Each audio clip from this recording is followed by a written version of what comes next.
Good morning dear student. Class 9 syllabus को science का syllabus एक बार देख लेते हैं। रिवाइज्ड सिलेबस आ चुका है, 30% इसमें से रिमूव कर दिया गया है।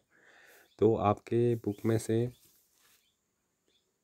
6 चैप्टर रिमूव किए गए हैं। कौन कौन से चैप्टर हैं मैं आपको बता देता हूँ। Chapter first, matter in our surrounding. Chapter second, is matter around us pure. Chapter 7, diversity in living organism. और इसके साथ chapter 12, sound. Chapter 14, natural resources. And chapter 15, improvement in food resources. ये 6 चैप्टर आपके क्या करे गए हैं, रिमूव कर दिए गए हैं। इसके साथ साथ जो चैप्टर हम पढ़ रहे हैं आजकल, चैप्टर 10, ग्रेविटेशन, उसमें से भी लास्ट के कुछ टॉपिक्स को रिमूव किया गया है, जैसे थ्रस्ट एंड प्रेशर और बायोन्सी, और साथ ही क्या है आपका इसमें आर्किमिडीज प्रिंसिपल, रिलेटिव डेंसिटी, इन टॉपिक्स को भी हटाया गया है। ठीक है, तो हम देखेंगे सारे पहले पूरा कोर्स करते हैं, उसके बाद अगर हमें टाइम मिलेगा तो हम सारे चैप्टर्स को देखेंगे। तो आइए स्टार्ट करते हैं आज का लेक्चर। लास्ट लेक्चर में हमने बात की थी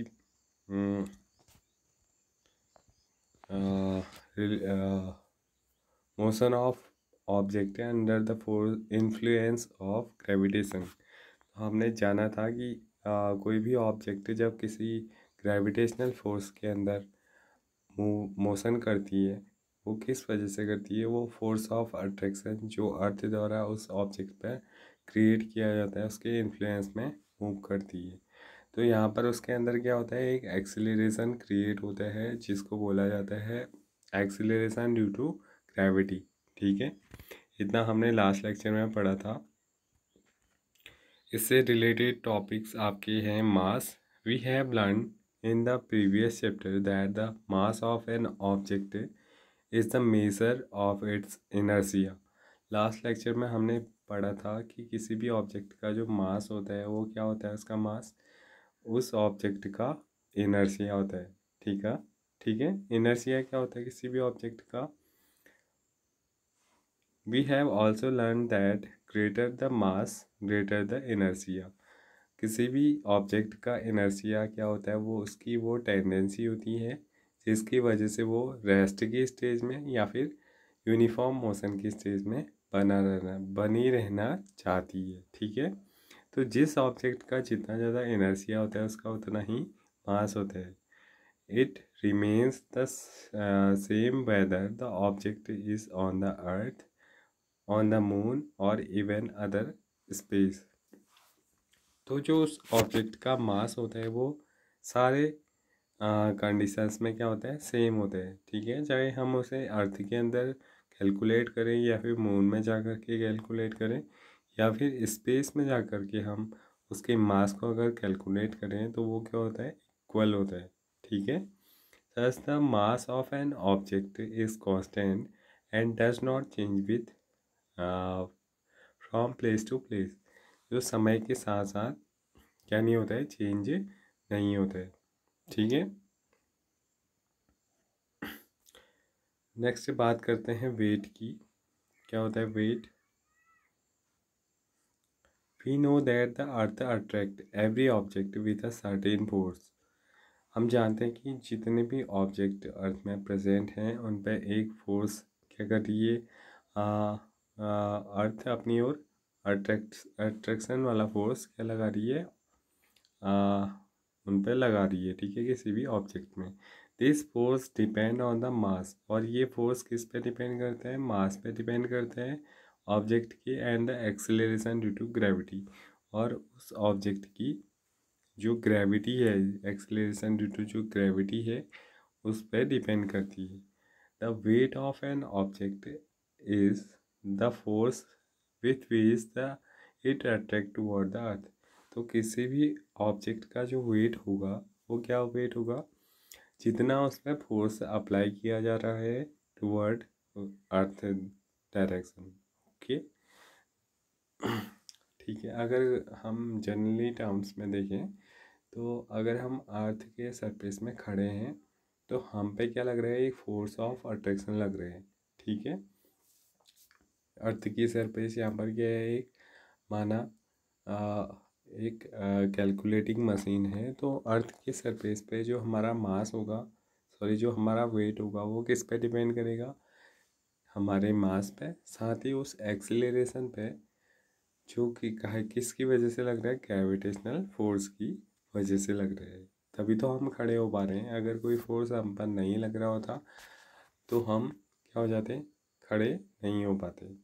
the force of attraction of the earth on an object is known as the weight of the object। किसी भी ऑब्जेक्ट का जो फोर्स ऑफ अट्रैक्शन है अर्थ के द्वारा, उसके ऊपर जितना भी फोर्स ऑफ अट्रैक्शन अप्लाई किया जाएगा वो क्या होगा, उसका वेट होगा। ठीक है, और वो क्या होता है, F equal to m g, जहाँ पर F क्या है, F है फोर्स ऑफ अट्रैक्शन किसी ऑब्जेक्ट का, जो उसके मास और उसके acceleration, acceleration due to gravity small g का जो वैल्यू है वो क्या होती है, कांस्टेंट होती है। यानी कि जो जी है वो हर एक सिचुएशन में सेम रहेगी। जब फोर्स ऑफ अट्रैक्शन है या जो एक्सेलरेशन ड्यू टू ग्रेविटी है वो हर एक ऑब्जेक्ट के साथ सेम रहती है। बट हर एक ऑब्जेक्ट का जो मास होता है वो किस पे डिपेंड करते हैं, सॉरी जो क्या होता है, किसी भी ऑब्जेक्ट का जो वेट होता है वो उसके मास पे डिपेंड करते हैं। जितना ज़्यादा मास होगा उतना ही ज़्यादा उसका वेट होगा। ठीक है, as the weight of an object is the force which with it is attract toward the earth. तो किसी भी ऑब्जेक्ट का जो वेट है वो एक फोर्स है जिसके द्वारा वो अर्थ की ओर अट्रैक्ट है। The SI unit of weight is the same as that of force, the that is newton. और इसकी एसआई यूनिट न्यूटन होती है। The weight of force acting vertically downward, it has both magnitude and direction. तो weight जो होता है वो एक फोर्स है जो हमेशा वर्टिकली डाउनवर्ड की ओर लगने वाला उसकी डायरेक्शन होती है, और इसके साथ साथ फोर्स में मैग्नीट्यूड भी होता है। ठीक है, we have learn that the value of g is constant at a given place. किसी भी प्लेस के लिए जो जी की वैल्यू होती है वो क्या होती है, कांस्टेंट होती है। Therefore, at a given place, the weight of an object is directly proportional to the mass। तो हम कह सकते हैं जो वेट है किसी भी ऑब्जेक्ट का वो उसके मास पे डायरेक्टली प्रोपोर्शनल होता है। It is due to the reason that at a given place we can use the weight of an object as the measure of its mass।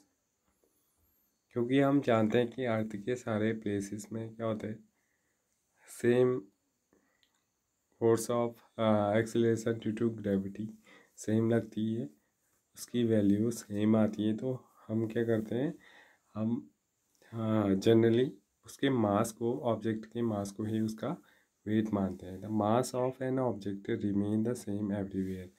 जो मास होता है किसी भी ऑब्जेक्ट का वो हमेशा क्या रहता है, सेम रहता है, चाहे हम उसे कहीं भी न पाएं।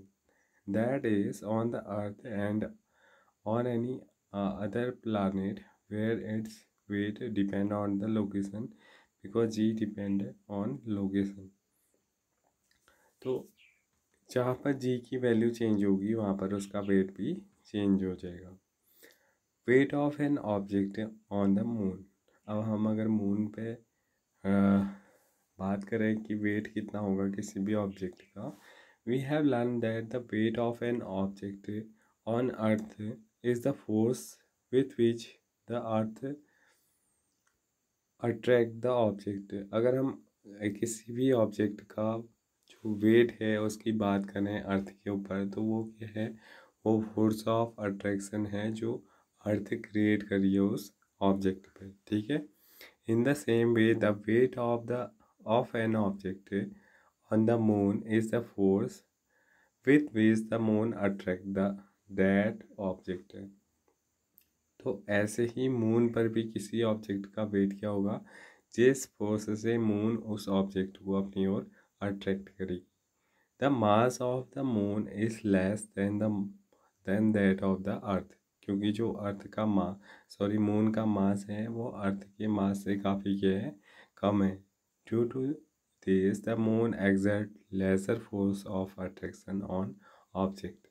तो जितना फोर्स अर्थ द्वारा किसी ऑब्जेक्ट पे लग रहा है उससे हमेशा कम फोर्स लगेगा मून का जो अट्रैक्शन पावर होगा उसकी वैल्यू क्या होगी, कम होगी। ठीक है। Let the mass of an object is m, let its weight on the moon be wm, let the mass of the moon be mm, and the radius of be rm। ठीक है। तो by applying the universal law of gravitation, the weight of the object on the moon be wm equal to g m1m upon r meter square. Let the weight of the same object on the earth is we, the mass of the earth is m, and the radius is r। ठीक है। तो यहाँ पर भी हम equation हमें क्या मिलेगी, W equal to G M into m upon R square. अगर हम दोनों को सब्सटीट्यूट करेंगे तो हमारे पास क्या रह जाएगा, अगर हम सारी वैल्यूज़ को यहाँ पर रख लें, कैपिटल एम की जगह हम मास ऑफ अर्थ और स्मॉल एम की जगह हम मास ऑफ क्या रखें, मून रखें, तो हम मास ऑफ ऑब्जेक्ट रखें, तो हम क्या कर सकते हैं, हम मून और अर्थ पे दोनों जगह क्या कर सकते हैं, दोनों ऑब्जेक्ट की जो वैल्यू है, फोर्स ऑफ अट्रैक्शन है, उसको आसानी से निकाल सकते हैं। तो ये लगभग कितना आता है, weight of object on moon और upon weight of object on earth क्या होता है, 1/6 होता है। ठीक है। The weight of object on moon is 1/6 its weight on the earth. तो जितना ऑब्जेक्ट का वेट अर्थ में होगा, ठीक है, उसका 1/6 उसका मून में होता है, क्योंकि जो फोर्स ऑफ अट्रैक्शन होते हैं वो पावर 1/6 कम होती है अर्थ की अपेक्षा मून में। ठीक है। अगर किसी ऑब्जेक्ट का वेट अर्थ में 60 kg मान लिया जाए, ठीक है, कितना kg, 60 kg, तो उसका मून में वेट कितना होगा, 60 का 1/6 तो कितना हो गया, 10 kg। उसका मून में वेट कितना हो जाएगा, 10 kg। तो ये चैप्टर यहीं पर कंप्लीट होता है, क्योंकि इससे आगे के जो टॉपिक्स हैं वो आपके सिलेबस से क्या कर दिए गए हैं, रिमूव कर दिए गए हैं। I hope you understand this chapter. In our next video, we will discuss our next chapter. Thank you.